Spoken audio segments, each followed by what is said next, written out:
Shabbat Shalom, mes bien-aimés. Tout d'abord, permettez-moi de vous présenter mes meilleurs vœux pour cette nouvelle année dans le calendrier civil des nations et de vous souhaiter une meilleure année. Pas seulement une bonne, mais une meilleure année. Une meilleure que celle de 2020.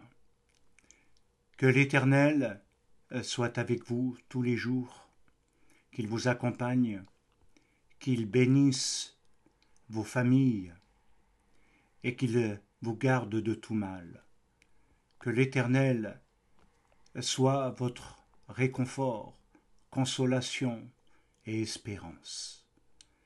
Que Dieu vous bénisse dans ces temps qui viennent, en Yeshua notre Messie, et je vous souhaite de tout mon cœur qu'il accorde à chacun de vous ce que son cœur désire.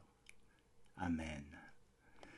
Alors, dans la continuité de ce que nous avons commencé, nous allons aborder aujourd'hui un thème fondamentalement important.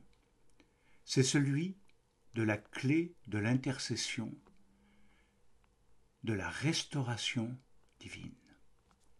Les clés de l'intercession. Alors, je crois qu'il est très important, juste pour se remémorer et également pour avancer dans la compréhension, que Moshe, devant le mal, l'abandon du peuple d'Israël, en se tournant vers le veau d'or, le principe de l'idolâtrie, s'est placé devant l'Éternel, s'est littéralement cassé en deux, s'est prosterné afin de détourner la colère de l'Éternel. Autrement dit, il s'est mis en souffrance. Ce n'est pas une souffrance simplement morale, où il est désolé de ce qui vient de se produire, où il regrette l'attitude des gens. Il se met dans une vraie souffrance, parce qu'il voit tout l'enjeu du futur, parce qu'il voit, au travers de cela, ce qui est terrible et qui pourrait détruire le peuple. Alors, bien-aimés, tout d'abord, ce que nous devons retenir, c'est que Moshe s'est mis en souffrance par amour pour son peuple. Il s'est mis en souffrance par amour. Et je crois que c'est la véritable clé de l'intercession. C'est l'amour et la compassion, qui va au-delà des simples sentiments habituels, affectifs, humains. Ils vont beaucoup plus loin. Ils se mettent en douleur. Tout l'être est endolori, je dirais. C'est le principe d'être cassé en deux. C'est une douleur physique, mais qui est ressentie au plus profond de l'âme, face à l'état d'abandon du peuple, face à ce que le peuple a fait. Alors la clé pour intercéder, bien-aimés, c'est qu'il faut bien se dire que sans réaliser au profond de soi qu'il doit y avoir une souffrance humaine et spirituelle, nous ne pouvons pas adopter une certaine position que nous allons voir et comprendre à la fois. Alors c'est pourquoi il nous est important d'aller un peu plus loin maintenant. Et lorsque nous allons dans le psaume 106, où il nous est dit « Et il parla, donc Dieu, de les exterminer. Mais Moshe, son élu, se tint à la brèche devant lui pour détourner sa fureur et l'empêcher de les détruire. » Et je crois que c'est très important. Il parla de les exterminer. Mais Moshe, son élu, se tint à la brèche. Il se tint à la brèche pour empêcher la destruction de se manifester. Quel passage merveilleux nous avons là. Un passage clé, bien-aimé. Il nous remplit de sa Shrina. Il nous remplit de la présence de l'Éternel, tellement qu'il est beau. Alors, en hébreu, il est dit « Vayomer le'ashmidam lule Moshe ve'iriro amad be'aperetz lepanav le'ashiv me'ashechit » Ce psaume, en réalité, est à la fois terrifiant. Terrifiant. Il voulait les détruire, les exterminer. Et c'est difficile d'envisager ce point extrême de la part de Dieu. Comme nous l'avons vu la semaine dernière, lent à la colère, riche en bonté. Et là, nous revenons sur quelques causes. Il est tellement rempli de Shrina, ce passage, et de révélation, que je souhaite de tout mon cœur que vous puissiez en faire quelque chose qui vous pousse à chercher davantage la face de l'Éternel, qui vous amène davantage à comprendre l'enjeu du futur face au mal qui nous frappe, pas seulement nous, mais le monde entier.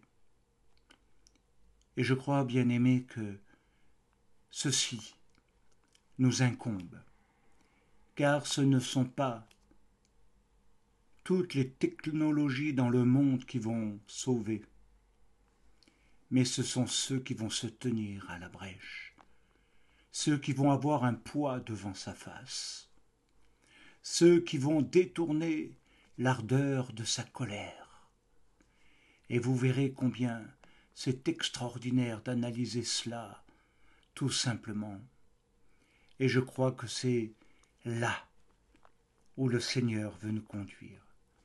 Alors si on veut davantage analyser ce psaume 106, il nous faut aller un peu plus loin. Parce que Dieu dit à Moshe, dans le français que nous pouvons tous utiliser aujourd'hui de manière moderne, il dit « Je vais les tuer, je vais les exterminer ». C'est terrible. Et c'est pourquoi nous pourrions rester sur une note négative. Ce que tout le monde et le monde constatent, c'est quelque part cette impuissance devant la mort. Où chaque jour on nous annonce un chiffre qui augmente ici et là, dans l'Europe, dans les nations, aux États-Unis, à tel endroit. Et la peur, la crainte s'installe. Alors, bien-aimés, regardez. Le verset 29 de ce psaume 106 nous donne un éclairage complètement différent parce qu'il nous donne un sens et une compréhension particulière où il nous est dit « Vayachisu be'a lelehem vitifratz bam magefash » Alors, littéralement, il est dit. Et c'est là qu'il nous faut rentrer dans le but de la compréhension. La colère de l'Éternel ne s'est pas enflammée au hasard. Il est dit, ils provoquèrent son courroux,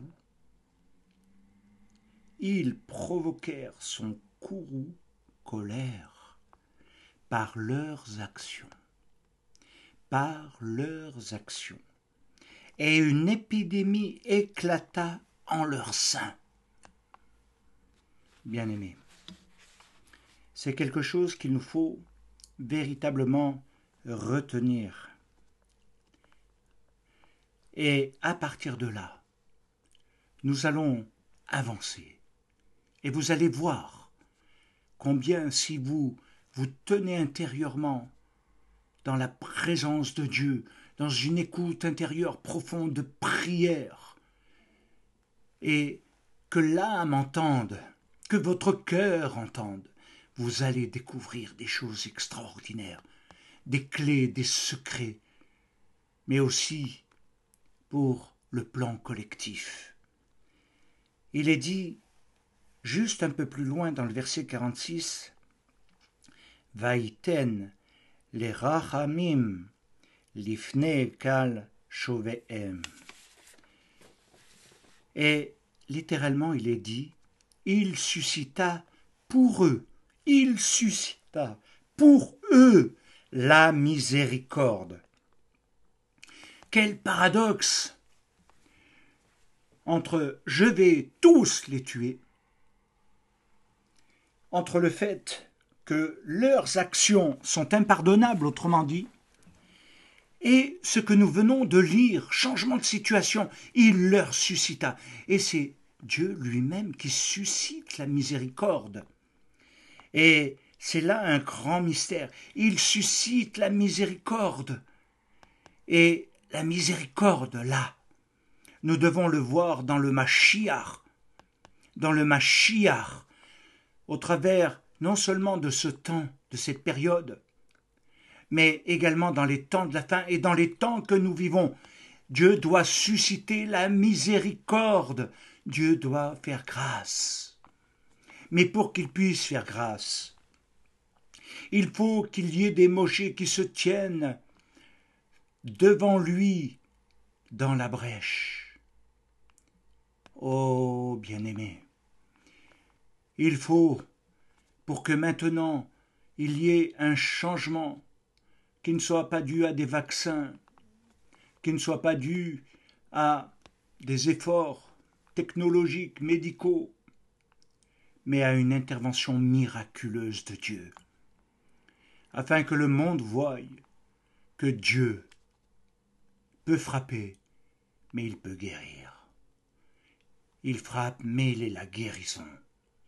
Et d'autre part, il est celui qui peut arrêter l'épidémie. Mais pour cela, il nous faut nous-mêmes changer, bien-aimés. C'est nous qui devons changer. Ce n'est pas d'accuser le monde ou qui que ce soit de ce qui se produit aujourd'hui, mais c'est de nous dire, nous sommes tous pris dedans, mais nous devons nous distinguer et changer et devenir des êtres à part. Alors, comme il nous est dit, il leur suscita la miséricorde, le Mashiach. Et ce que vous devez réaliser, c'est que le fait de susciter la miséricorde est ce qui donne la joie de la vie, la louange à l'Éternel. Et l'Éternel sera loué de sa bonté, de sa miséricorde, parce qu'il aura arrêté la plaie, il aura arrêté l'épidémie.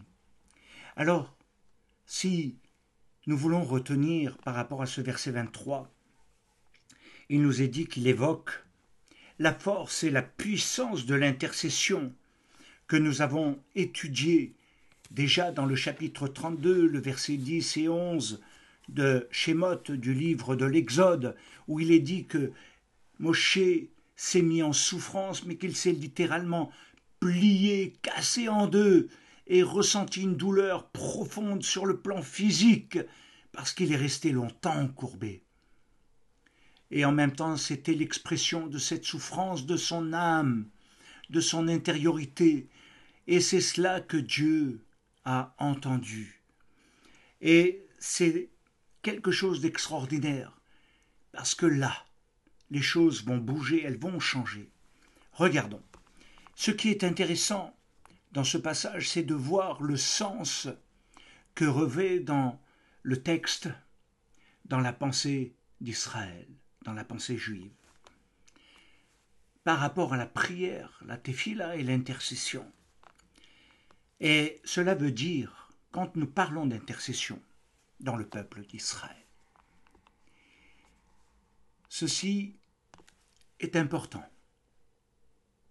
parce qu'il nous dit littéralement que l'intercession, c'est celui qui doit comprendre que c'est la manière dont on se tient sur la brèche.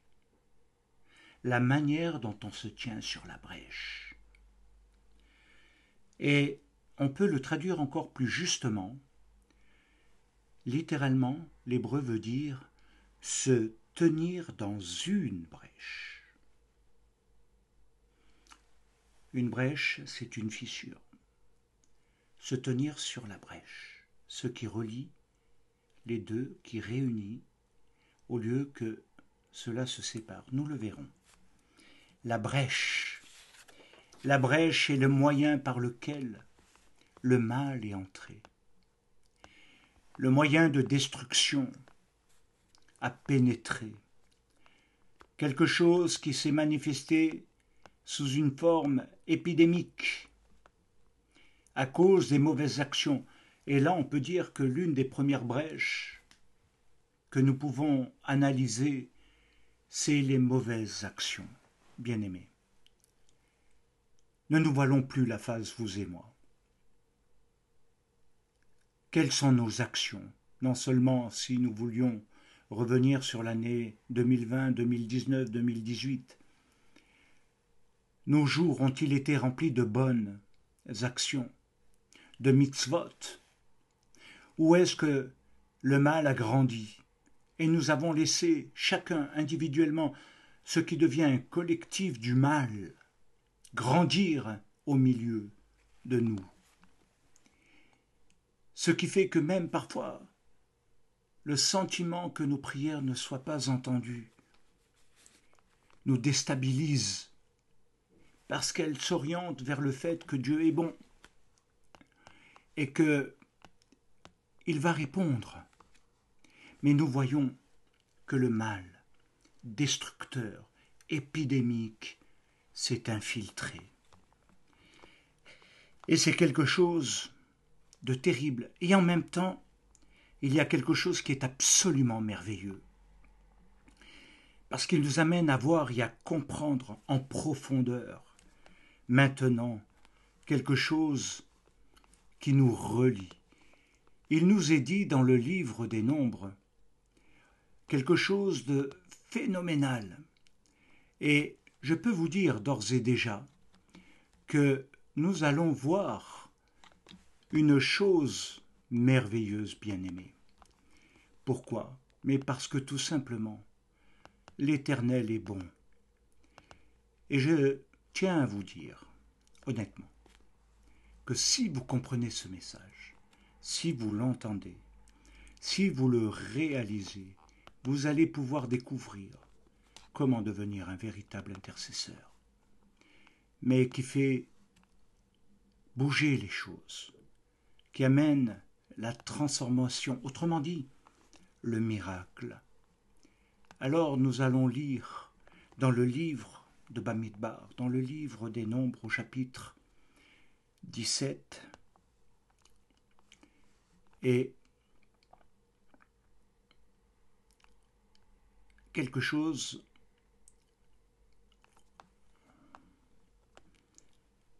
d'extraordinaire. Il est écrit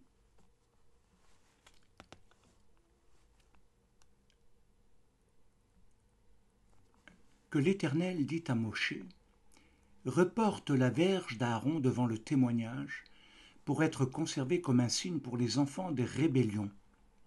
Oh, analysez cela, bien-aimés, étudiez-le dans la semaine, faites-en une méditation, afin que tu fasses cesser de devant moi leurs murmures et qu'ils ne meurent point.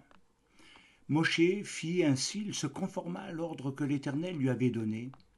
Et les enfants d'Israël dirent à Moshe: voici, nous expirons, nous périssons tous.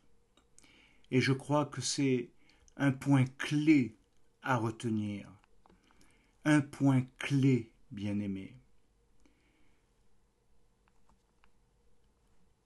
Un point clé extraordinaire. Si nous voulons aller plus loin, il nous est quand même mentionné une chose extraordinaire. Extraordinaire dans tout cela. Il nous est dit que Aaron se tenait debout devant l'arche du témoignage. Et cela veut dire, si on le traduit dans la compréhension juive, il dit: il se tenait debout entre les morts et les vivants. Il se tenait debout entre les morts et les vivants pour arrêter le fléau, pour arrêter le mal. Alors c'est quelque chose d'extraordinaire. Il se tenait debout afin d'arrêter le mal. Quelle est notre position, bien-aimés? Sommes-nous terrassés, couchés, abattus, spirituellement, humainement, affectivement? Ou sommes-nous debout, nous tenant devant son arche? Se tenir debout, comme nous l'avons vu, comme Moshe, dans la brèche. Alors, allons plus en profondeur. Nous devons comprendre que Aaron s'est tenu debout. Mais nous avons lu tout à l'heure que c'est Moshe qui est l'élu. L'élu, c'est ce qui donne la dimension messianique. Et je crois que la délivrance, la Géoula, la délivrance finale, se fera par le Mashiach qui arrêtera toutes les plaies, même que nous pouvons lire dans le livre de l'Apocalypse, dans la Révélation, où les mots sont décrits comme un jugement des actions des hommes sur la terre. Mais regardez, Mashiach, il suscita la miséricorde. Mashiach arrêtera tous les fléaux dans les temps de la fin. Seul Yeshua le Messie vaincra le mal et vaincra les fléaux en établissant le malchoute. Le cœur est la clé du message d'aujourd'hui. C'est de nous amener à quelque chose qui doit nous donner la compréhension totale. Nous avons vu se tenir debout et se tenir dans une brèche pour arrêter le mal. Le psaume 85 est quelque chose de merveilleux et on va le lire où il nous est dit. Le psaume 85 et à partir du verset 2. Tu as pardonné l'iniquité de ton peuple. Tu as couvert tous ses péchés. Tu as retiré toute ta fureur. Tu es revenu de l'ardeur de ta colère. Rétablis-nous, Dieu de notre salut. Rétablis-nous, Dieu de notre salut. Cesse ton indignation contre nous. T'irriteras-tu contre nous à jamais? Prolongeras-tu ta colère éternellement? Ne nous rendras-tu pas à la vie, afin que ton peuple se réjouisse en toi? Éternel, fais-nous voir ta bonté, et accorde-nous ton salut. J'écouterai ce que dit Dieu, l'Éternel, car il parle de paix à son peuple et à ses fidèles, pourvu qu'il ne retombe pas dans la folie. Oui, son salut est près de ceux qui le craignent, afin que la gloire habite dans notre pays. La bonté et la fidélité se rencontrent, la justice et la paix s'embrassent, la fidélité germe de la terre, la justice regarde du haut des cieux.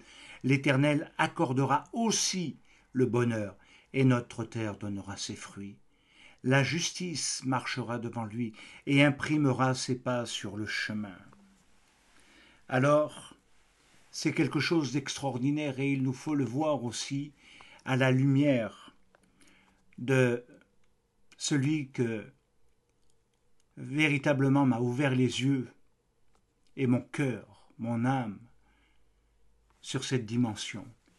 Il est dans Ézéchiel au chapitre 22, à partir du verset 29, il est dit « Le peuple du pays se livre à la violence, commet des rapines, opprime le malheureux et l'indigent, foule l'étranger contre toute justice.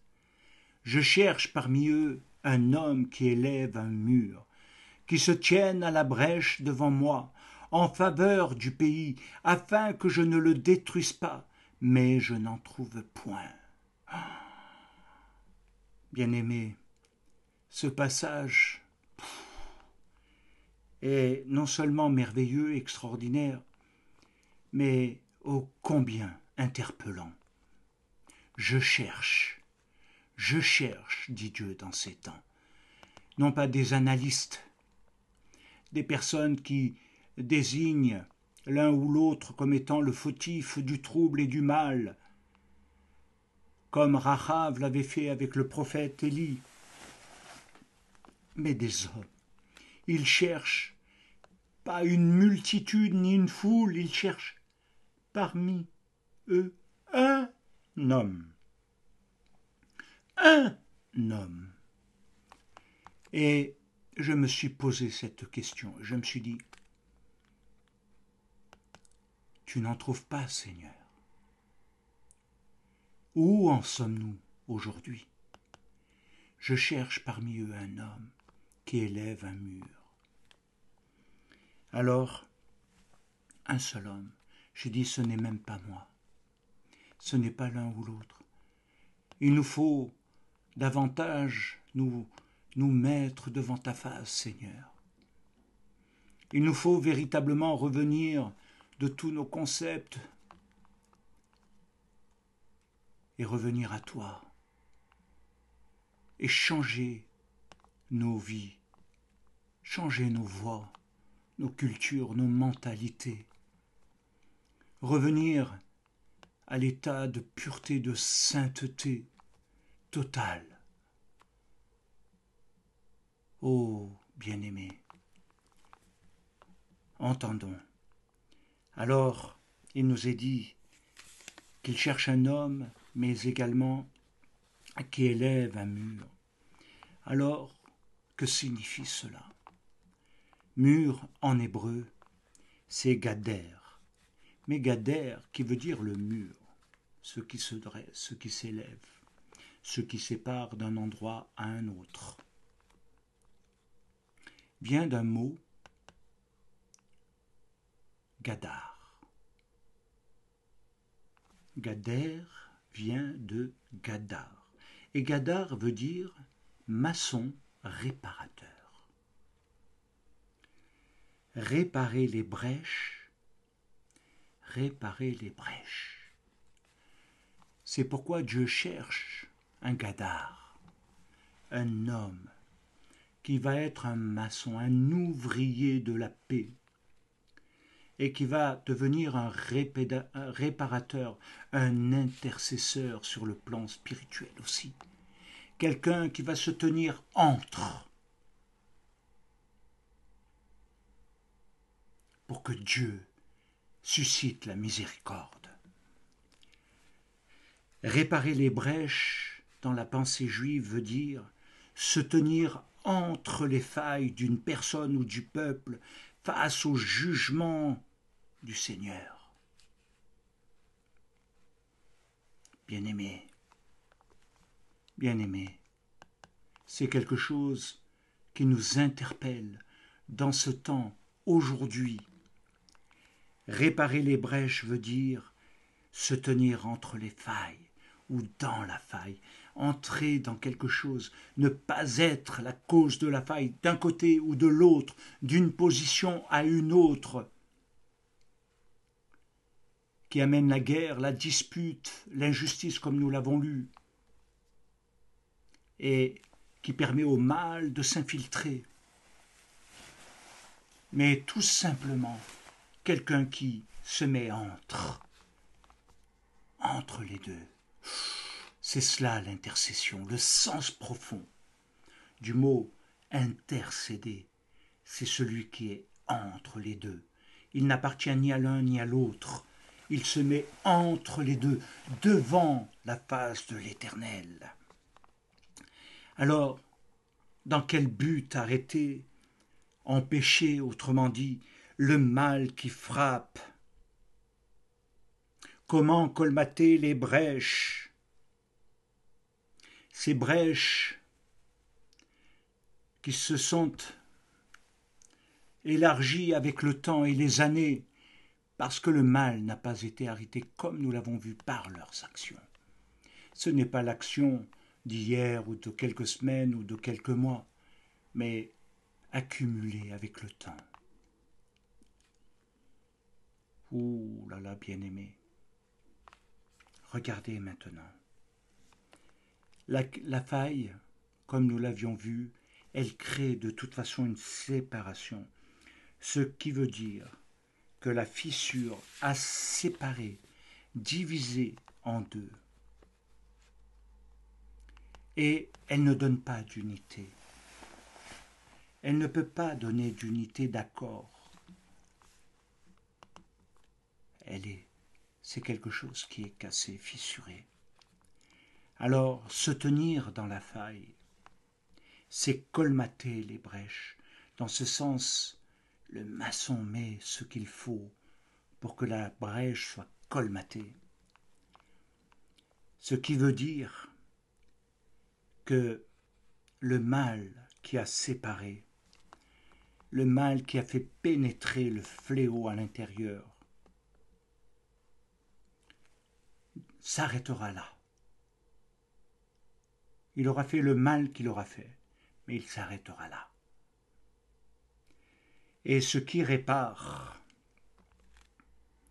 c'est ce qui va unir à nouveau, empêcher le mal de pénétrer, c'est-à-dire qu'il reste réellement dans l'extérieur. Et je crois, bien-aimés, que c'est extraordinaire si nous comprenons la position de celui qui intercède. Et je suis interpellé moi personnellement, je vous le dis franchement, par rapport à cela. On se désole trop souvent. Mais avons-nous vraiment prié? Et c'est pourquoi, dans ce temps, où il nous faut quand même réaliser tout ce qui se profile à l'horizon, tout ce qui est en train de vouloir être colmaté par les nations, au travers de toutes sortes de choses, mais qui vont asservir l'homme encore plus et le mettre dans une détresse encore plus profonde, qu'elle soit économique, sociale, spirituelle et autre. Et nous devons réaliser que si nous voulons que les choses changent, ce n'est que l'Éternel qui pourra faire changer les choses, en suscitant la miséricorde, le pardon que nous ne méritons pas, le pardon impardonnable du mal qui a été commis par nos pères. Mais nous avons aujourd'hui cette interpellation de Dieu, de pouvoir devenir quelqu'un qui se tient la brèche. Alors je vous propose, bien-aimés, que vous puissiez, à l'intérieur de chez vous, peut-être on pourra l'envisager collectivement, des temps de jeûne et de prière. Moshé l'a fait 40 jours.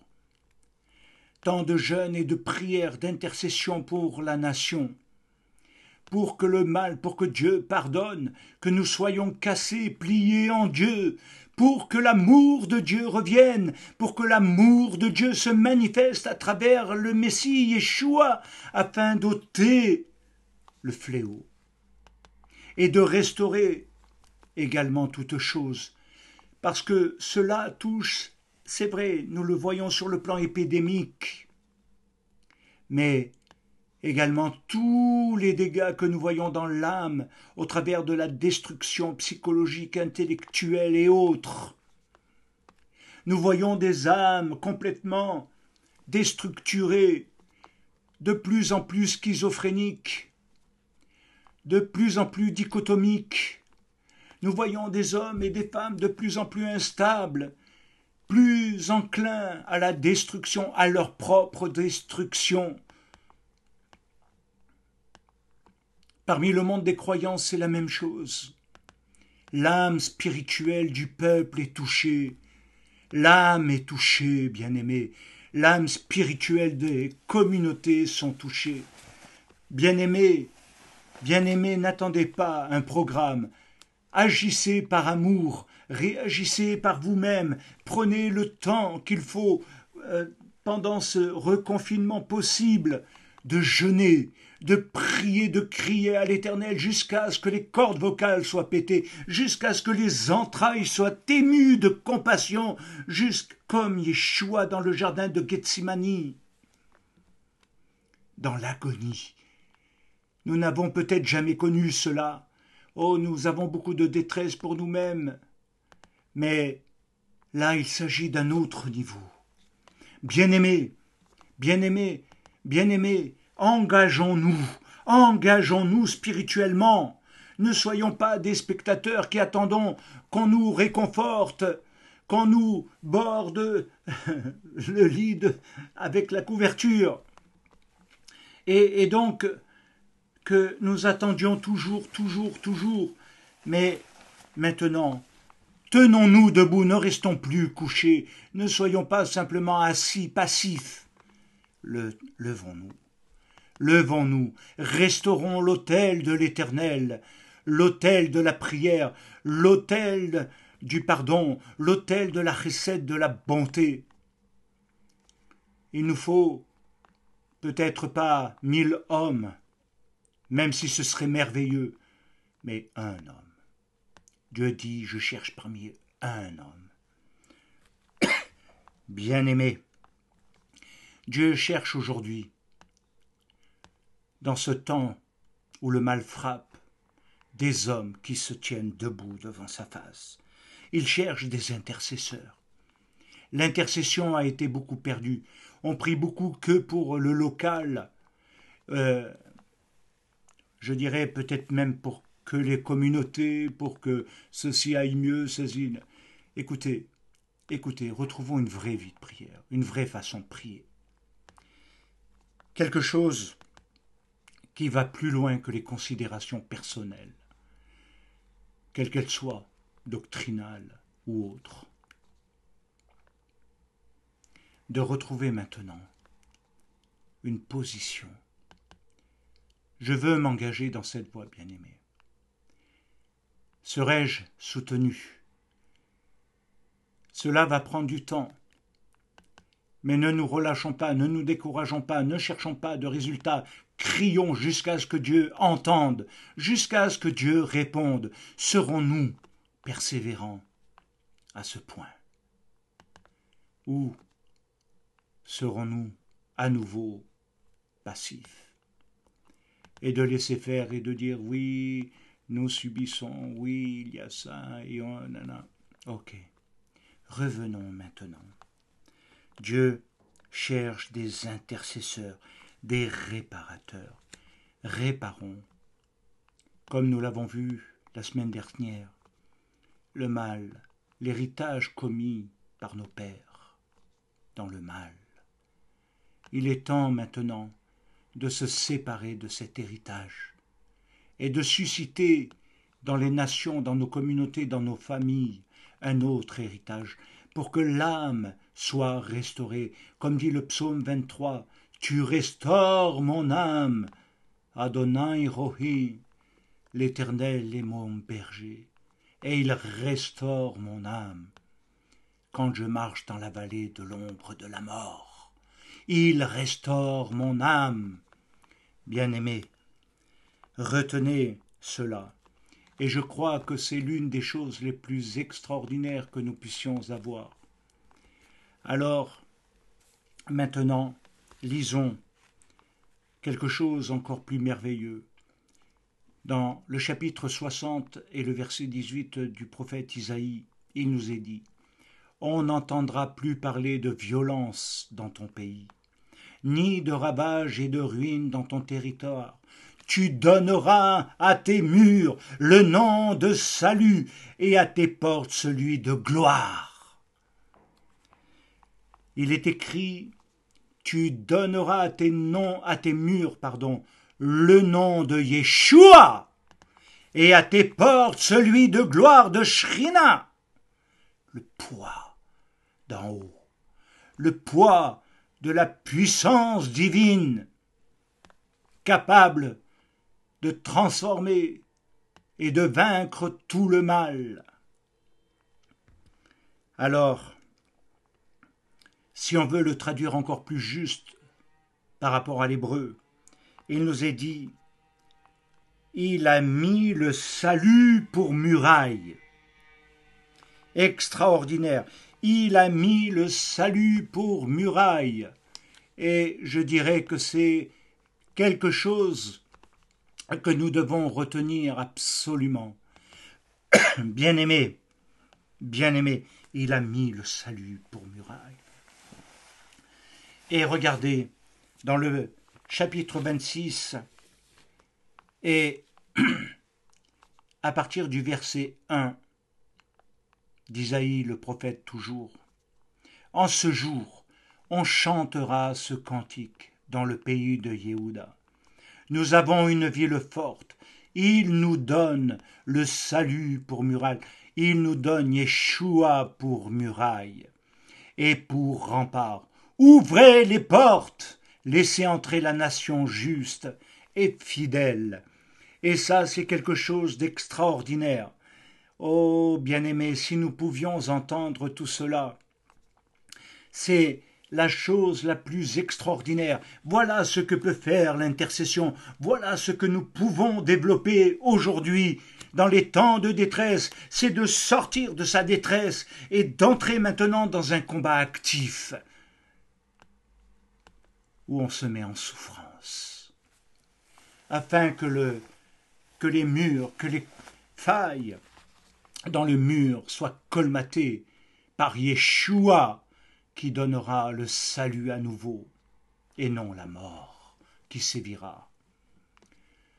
Alors, dans Ésaïe, toujours au chapitre 56 et le verset 5, il est dit « Je donnerai dans ma maison, je donnerai dans ma maison, je donnerai dans ma maison, et dans mes murs une place et un nom préférable. » Et là, il est en majuscule préférable.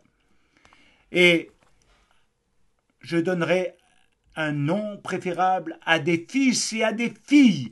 Je leur donnerai un nom éternel qui ne périra pas. Ouh là là.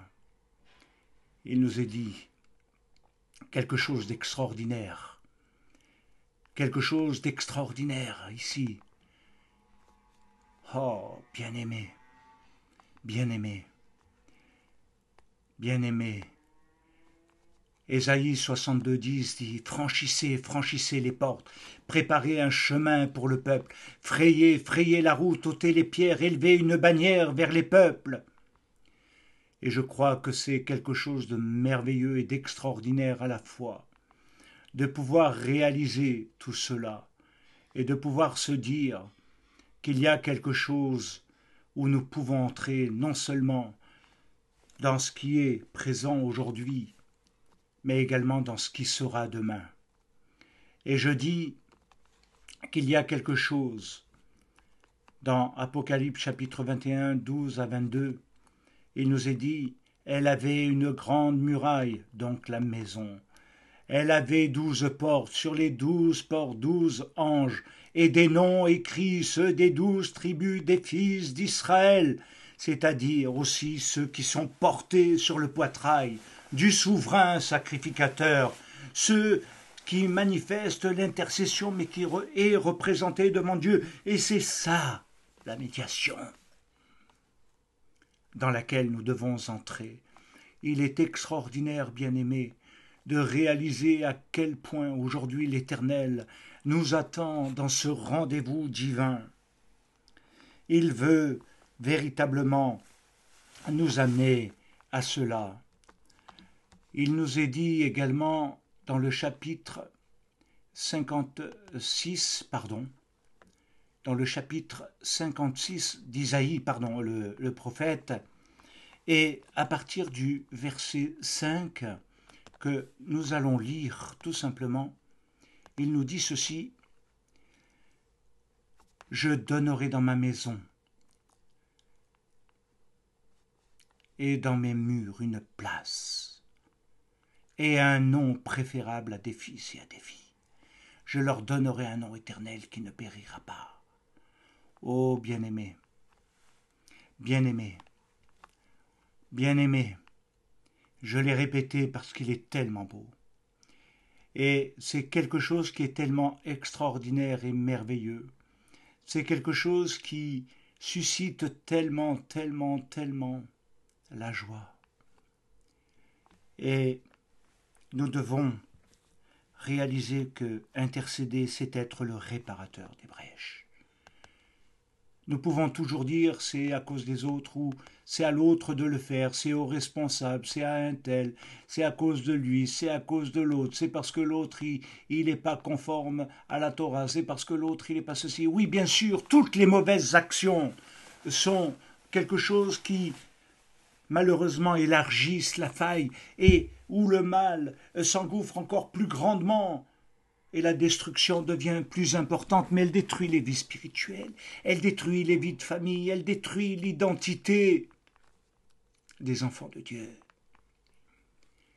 Allons-nous laisser tout cela pendant X temps? Oh, bien-aimé, bien-aimé, être le réparateur des brèches par rapport à ce qui divise et à ce qui sépare. Vous savez, c'est tellement difficile, c'est tellement facile de créer une brèche, une faille, une ouverture, et de provoquer une division, une séparation, et de couper le lien de l'unité spirituelle, de couper le lien qui nous unit en Yeshua Mashiach pour des considérations non importantes, qui ne sont que croyances et pas vie, de quelque chose qui doit être transformé aujourd'hui. Ne soyez plus dans les croyances, les doctrines, soyez dans l'esprit de vie qui nous a affranchis de la mort et du péché. Changez, changeons, bien-aimés, par le Messie Yeshua.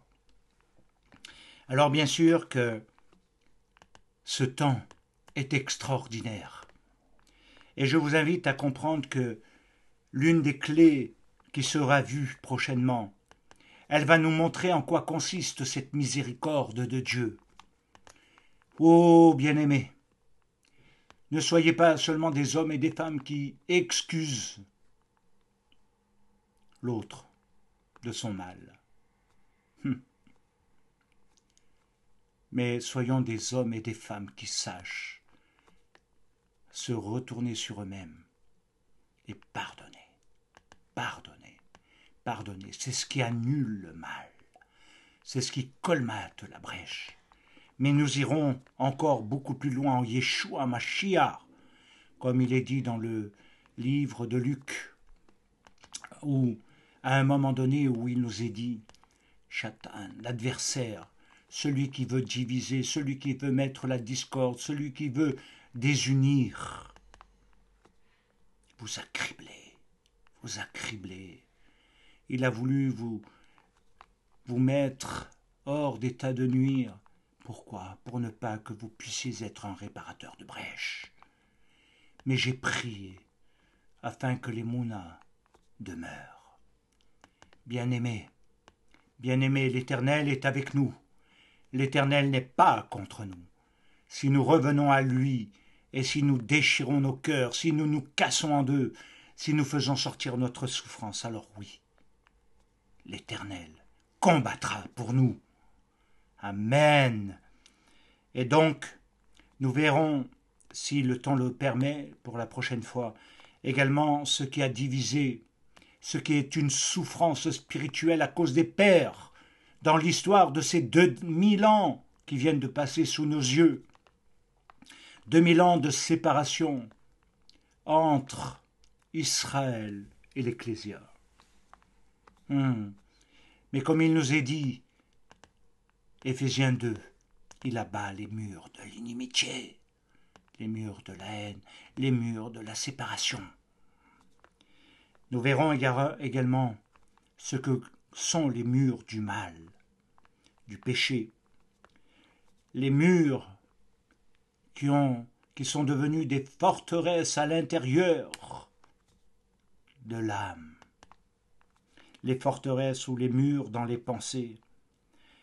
L'intercession est véritablement ce qui va guérir, panser les plaies et les blessures, rétablir l'unité, et à partir de là, nous entrerons dans des lieux non fissurés, c'est-à-dire en sécurité dans la paix de l'Éternel. Nous ne serons plus dans les murs des lamentations, mais dans les murs des réjouissances, les murs de louange et de joie, où nous aurons un nom nouveau, où le nom nouveau sur les murs seront appelés portes de la louange. Les noms, portes de la louange, extraordinaire, bien-aimés. Et tout ceci nous démontrera que c'est en Yeshua Mashiach que nous arriverons, parce qu'il est notre délivrance. Il nous libère dans le présent, mais également par rapport à ce monde futur. Et je crois que c'est là où nous devons entrer maintenant, afin de conclure que tout est dans le nom préférable, celui qui porte le nom de la délivrance, celui qui porte le nom de miséricorde, qui est appelé également dans les écrits juifs Menachem, le consolateur. Consolation, consolateur, est le nom de Mashiach. Que l'Éternel en ce temps vous garde, que l'Éternel vous bénisse, que l'Éternel soit avec vous, et n'hésitez pas à vous faire connaître si vous voulez prier. Nous allons le faire, formons une chaîne, peu importe, mais que notre voix monte, bien-aimés. Triomphons du mal, en Yeshua. Dans ce qui restaure également notre communauté de ses fissures, de ses failles, de ceux qui divisent ou ont divisé à cause de leur opinion, considération. Que Dieu vous garde. Toda Rabba. Amen et Amen. Shabbat Shalom.